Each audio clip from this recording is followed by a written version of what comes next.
Un responsable militaire israélien reconnaît que des tirs imprécis ont tué des Palestiniens près de sites de distribution d'aide à Gaza.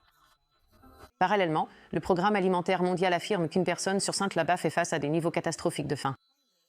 Et maintenant, le Premier ministre israélien promet de mettre davantage l'accent sur le sauvetage des otages toujours détenus par le Hamas, avant un voyage prévu à Washington la semaine prochaine.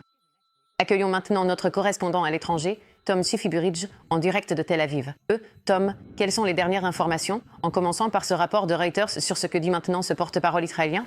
Oui, ce rapport est important. Nous avons demandé à l'armée israélienne de voir la déclaration par nous-mêmes et nous attendons toujours une réponse.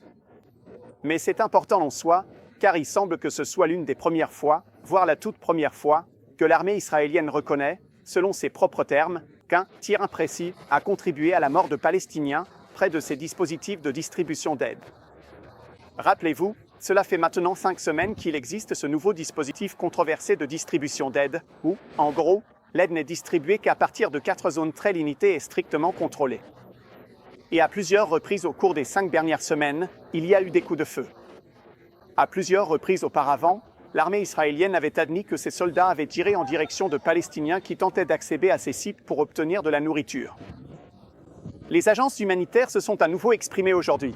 Il y a actuellement un point presse en ligne où de nombreuses agences humanitaires, y compris des organisations américaines, condamnent fermement ce dispositif et demandent son arrêt.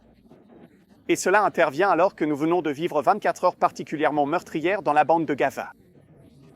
Israël intensifie une fois de plus ses opérations. L'armée israélienne affirme avoir attaqué 130 cibles, qu'elle qualifie de cibles terroristes. Mais le ministère de la Santé de Gaza, contrôlé par le Hamas, indique que près de 100 personnes ont été tuées au cours des dernières 24 heures. Et il y a eu une grève. Nous avons vu des rapports à ce sujet et des preuves vidéo selon lesquelles il y a eu une attaque contre un café en bord de mer, à Gaza, tuant environ 30 personnes. Diane. Pour nous à Tel Aviv, Tom, merci.